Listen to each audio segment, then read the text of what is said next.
الرحمن الرحیم فصل فی مسائل الشرب فصل په بیان د مسائل د شرب کې شرب د اوبو برخې ته وایي. فصل فی المياه فصل دی په بیان د اوبو کې. فصل فی المياه د دې فصل مسائل ترکیب د دې ځنه شروع فصل فی مسائل الشرب تر هغه کتاب الاشربه پورې دا په بدایه کې نه دی ذکر، هدایه د بدایه شرح ده، بلکې دا په جامع الصغیر او په مختصر القدری کې ذکر دی. لدی وجنه صاحب د هدایه را نقلی. نو فرمای فصل فی المياه فصل دی په بیان د اوبو کې.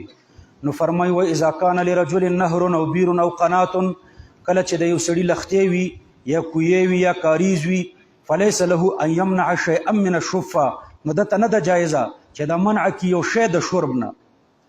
نو دا څوک د سکاک نه نشي منع کولی، د کوی نه هم نشي منع کولی چې دا زما کوی دی د دې نه به اوبه نسکي، او د نیر نه هم نشي منع کولی، د لختي نه او د کاریز نه هم نشي منع کولی.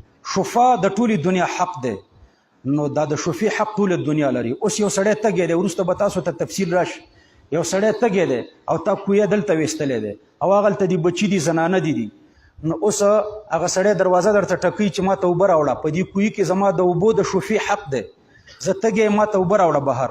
نو یا به ته بهر ورته اوبه وروړې او یا به سړی پرېږدي چې راشي دلته خپل ځان ته اوبه راوباسي، دا د هغه حق دی. یا غره پرېږده چې راشي یا ته ورته بهر اوبه وروړه.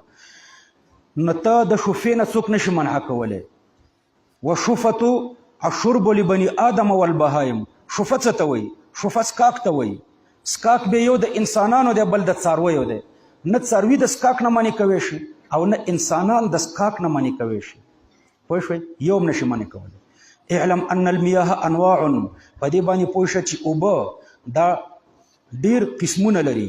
منها ماء البحار، یو د بحر اوبه دي. بحر دا د کراچۍ بحر هم لیدلی دی، دا ځمکه 4 برخې ده، 3 برخې اوبو نیولې ده، د کراچۍ او ایران او داسې ډیره دنیا اوبو لاندې کړې ده. 4 برخې